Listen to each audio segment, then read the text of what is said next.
So the next item of importance, at this point, y'all should be putting in your projects into TxDOT Connect, and the next item up is the TIP and the STIP. I've sent out a couple of emails about virtual public meetings yesterday. Angela Irwin with TPP sent out another email with specific virtual guidance for the TIP and STIP. If your project is located outside an MPO, then it will go in TxDOT's rural district TIP. If it's inside an MPO, you need to work with your local MPO to upload your project to the STIP. It's really important that we remember to pay attention to which type of funding was selected for your project, because TA projects must be individually listed in the STIP, but Safe Routes to School projects can be grouped under the safety grouping. We recommend grouping Safe Routes to School projects, but be cautioned that there are several TA projects that are called Safe Routes to School or SRTS in their project name. So again, it's important to verify which type of funding is on your project. And if you have a question, just give us a call and ask. We're happy to clarify for you. Individually listed projects must be included in your public involvement, and that email went out yesterday from Angela. For the STIP, again, TA projects must be individually listed. You will enter your project information into eSTIP, and once you put it into eSTIP, or if you work with TPP to put your project into the eSTIP, let me know and I can go in and review it before the eSTIP is locked, and that way we can avoid any errors in the information. And I had provided each district with awarded projects a spreadsheet that includes the funding to be included in the eSTIP.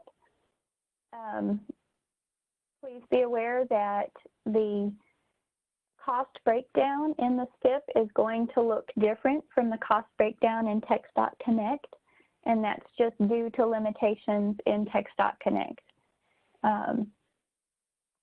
The current STIP revision is the May 2020 quarterly revision, and the deadline for uploading projects into the eSTIP portal is April 21st. So we're encouraging as many folks as possible with TA projects to add your projects to the May quarterly STIP revision, and that would include the rural TIP and possibly an MPO TIP. That's because you have to have your project in the STIP in order to execute the AFA, and the sooner that we can get it in there, the better. If you have a Safe Routes to School funded project and it's going to be grouped, then you would enter in TxDOT Connect under Project Details and Statewide Transportation Improvement Program. You would add the safety grouped project ID that is shown here and the revision date of 05/2020. Grouped projects don't get uploaded into eSTIP. The email from Angela came out yesterday and provided the MPO and district checklist and a timeline. And the cost breakdown spreadsheet should look familiar to those of you with projects that were funded recently. This is the information that you can use to populate the eSTIP portal. All of this type of information, for example, all projects are supposed to or have to include both the construction and the engineering phase of work. That's really important. Otherwise, we can't charge our time to review the plan set and process the environmental document. So we need to be sure to include the C and E phase in the STIP. But all of this information is provided in the guidance document that we sent to you after our last Webex in late February, I believe around February 28th. So if you don't have this information or have any questions, let us know and we'll send you the documents that you need. All of these costs here are indicated in that STIP cost breakdown spreadsheet. So this is where all of that information will go.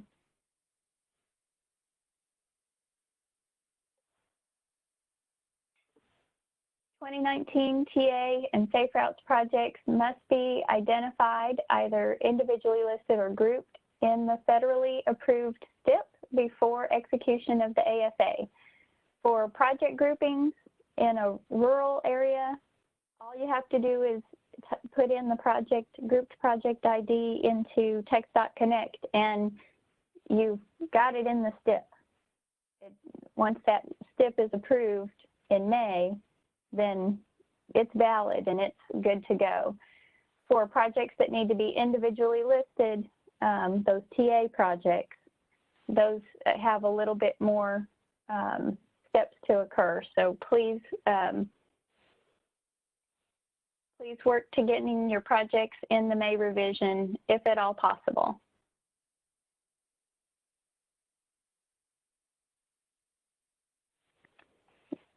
There are a few projects that also have, they were eligible for the Economically Disadvantaged Counties Program reduction for their local match.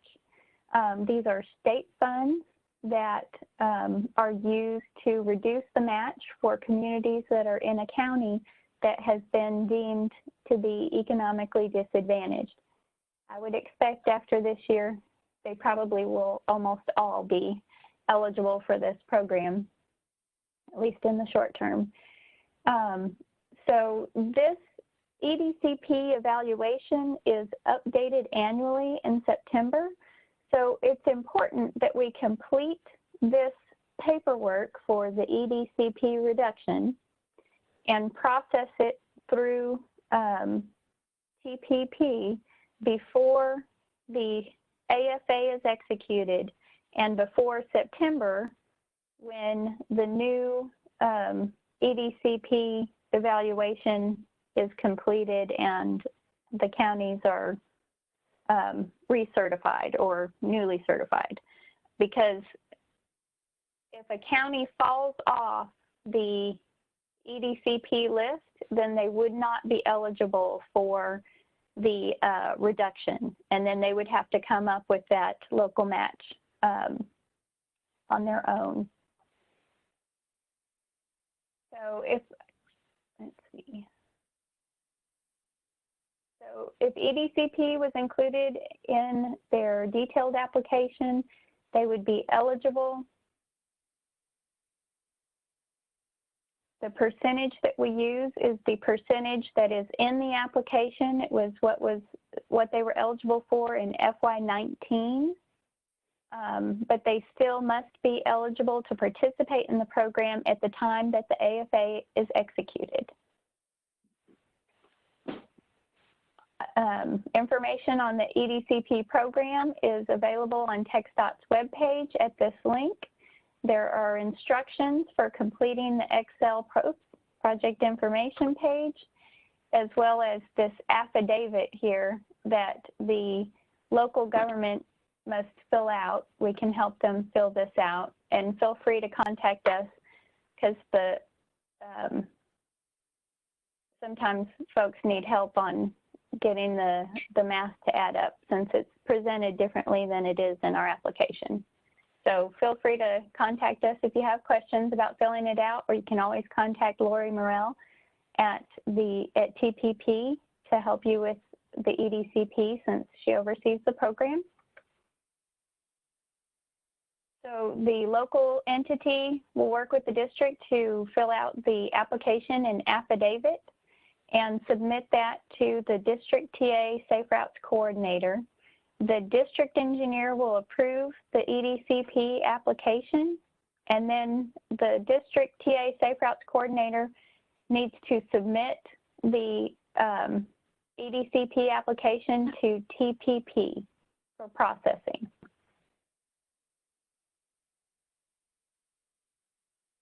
So we want these filled out as soon as possible, just before the AFA is executed, and so their status doesn't change.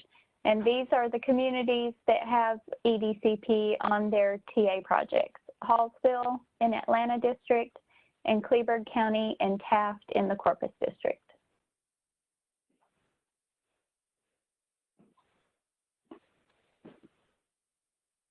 Noah, you want to take over? Yeah, I'll take over. The next section is the... Oops, sorry. I passed the ball to you. All right. I'll share it. Sorry.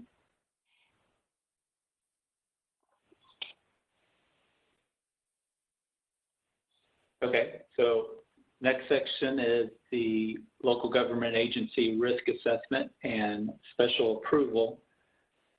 For all state selected projects for this 2019 TA Safe Routes to School call for projects that are eligible for in-kind contributions, or if it's, and that's for the transportation alternative projects, if they submitted in-kind contributions for the Safe Routes to School projects, since PS&E is an eligible cost, if they included PS&E cost in their application, and then also if the project sponsor is requesting local letting for construction, then the districts must conduct a local government agency risk assessment.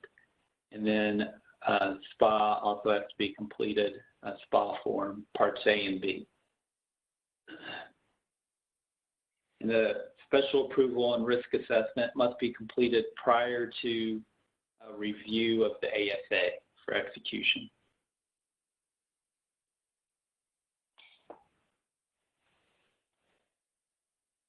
So this is the link to both the risk assessment and the SPA form. I'll go ahead and go to the website.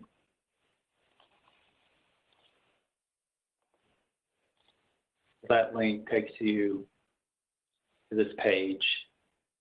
There's the local government risk assessment and the SPA approval or special approval forms.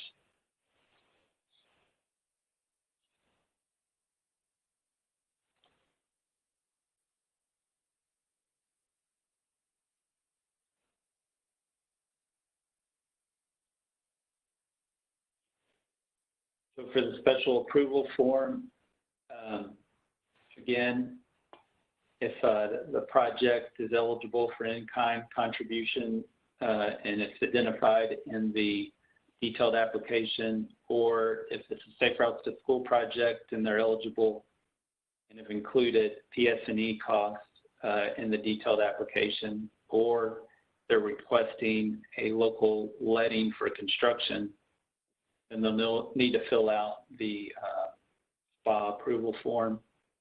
And so in the form, there's a section that includes all the various phases of a project, and you'll want to select only those phases that the local government will be managing. So if they have in-kind contribution, then you would select the portions of the project that in-kind is related to. You know, PS&E, if they have that selected, then you would select the PS&E portions of the project. And then if it's a local letting for construction, you would select that.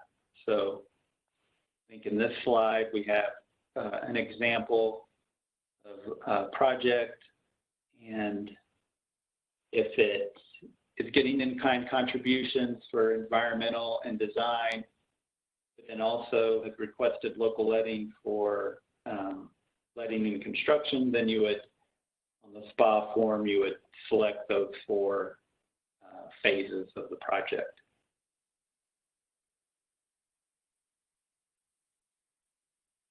Looking ahead, our next Webex will go into this in more detail, but before charges can be incurred for any of the federal participation,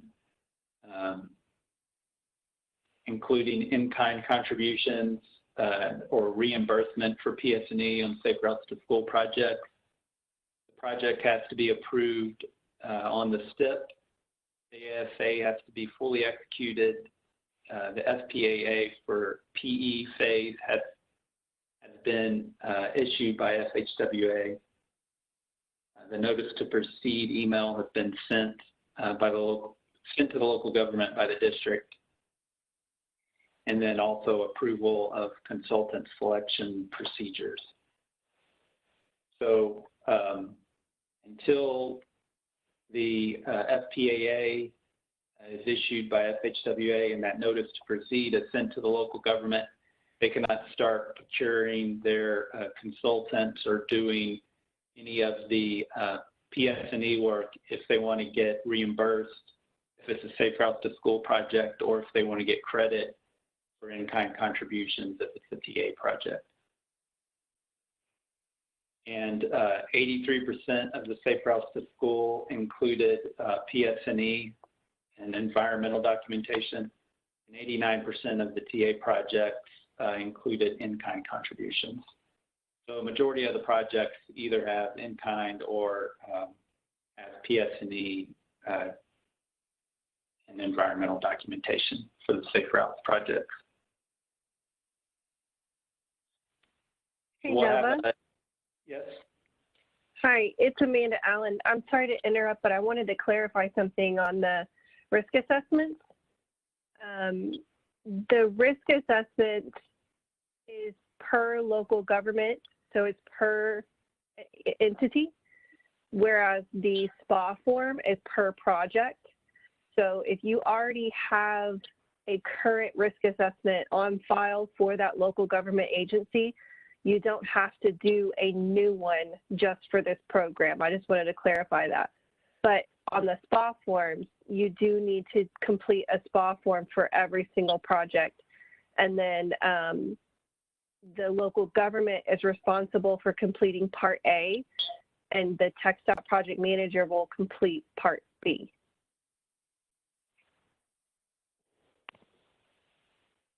Thanks, Amanda. Sure.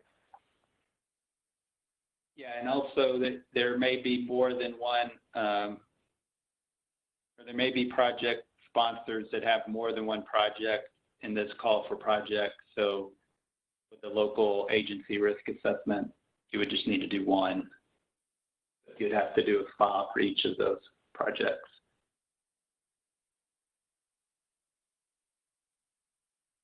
So our upcoming Webexes, the next one we'll send out when is good and schedule something for May. And in that Webex, we'll talk about the ASA template, the ASA cost breakdown. We'll go into more detail about in-kind contributions and the Safe Routes to School design phase, and then also the SPAA. And we just wanted to remind everyone to please send the PTN for review before finalizing the TxDOT Connect project setup, draft TIP entries and draft STIP entries. And we'd be happy to look at those and make sure they look good, and we'll get back to you with any revisions. And so with that, I'll open it up to any questions or comments. I have one point of clarification. Lori Morell with TPP mentioned to me that TPP will input the grouped project ID for the Safe Routes to School projects in TxDOT Connect.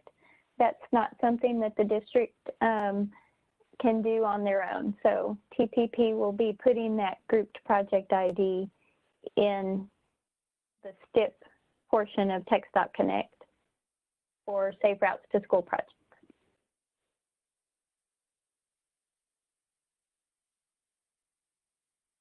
Any questions? I have one. This is Sid. Hi, Sid. What is to be determined on the eSTIP portal? So the timeline for inputting information for the FY21 to 24 STIP is being reviewed at the moment by TPP in coordination, I believe, with FHWA. And because of the COVID-19 situation and everybody, the sheltering in place. So the timeline will be reevaluated and information will be provided later. And Lori and Angie from TPP are on the line. So if you guys want to add to that, please unmute yourself and feel free to jump in. Hi, Bonnie. This is Lori. Can you hear me? Yes. Hi. Okay. On the grouping, they can just send us a request and we'll group it for them. I probably should have told you that. But yeah, we'll group it for them and just send us a request to group. As far as the 21-24 STIP, we are having a meeting on Tuesday. We sent out a kind of a poll to all the districts to see what the ramifications would be if we did delay it a little bit. So on Tuesday, we probably should hopefully have a decision made at that point. So I will let everybody know if something gets pushed. If not, then I'll let everybody know that as well. Angie, do you have anything to add?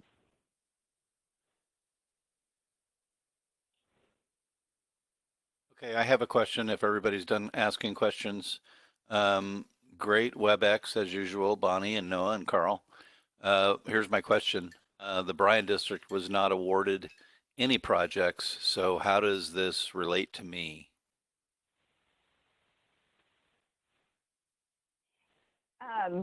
We do have the conditional project list still being evaluated.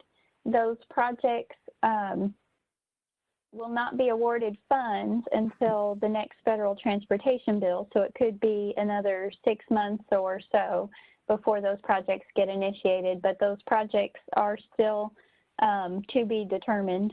And we are looking to release a conditional project list for future TA funds for small urban and non-urban later this month.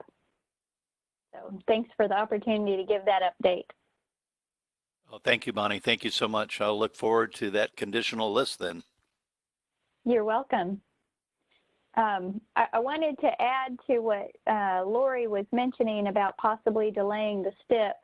That's another reason why it's important that we move forward to add the TA projects on the May STIP revision or at the earliest possible opportunity, because we do need to get these projects implemented and initiated and get them through the steps to get an AFA. Bonnie, and I'll even tag onto that. It's always good to have the project, especially if they're on the cusp. And if we do delay the STIP, you want them in the current STIP, because if the TIP or the STIP gets delayed, you know, that's going to make the time frame get pushed a little bit to when the 21-24 is approved. We can work out the 19 through 22 until the 21-24 is approved. So just wanted to tag onto that. Thank you. What other questions are there?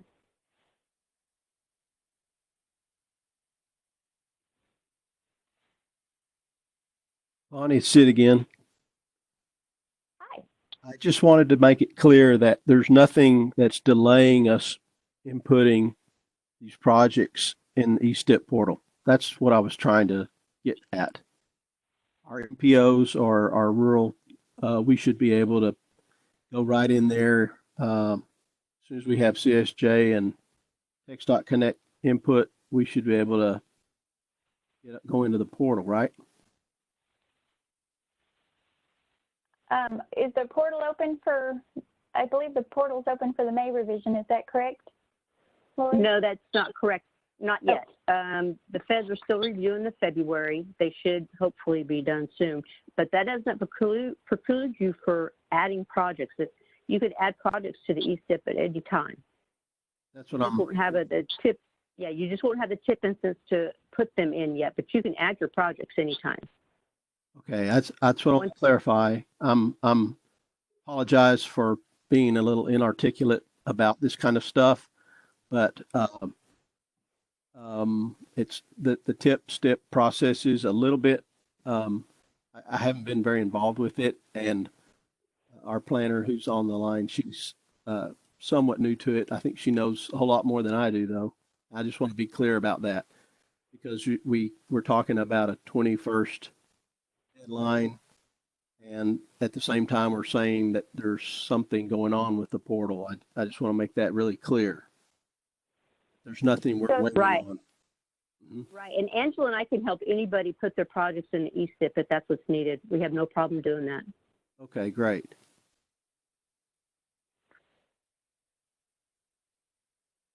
That's it. Yeah, and I think, Sid, we had talked about having one of your projects with a FY21 letting, and so it's important to get the project added to the May STIP revision.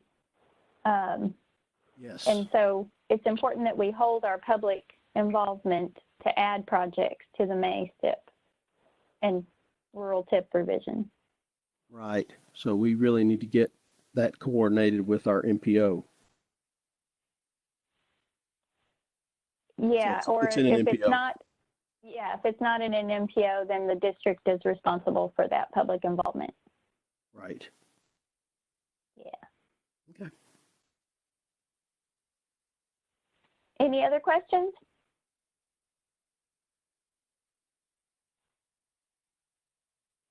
Well, I think this is a record time, but we'll let y'all go early. And thank you so much for your time on a Friday. And I hope everyone is staying well and safe. Thanks, Bonnie. You're welcome. Thank y'all. Thank you all. Thank you.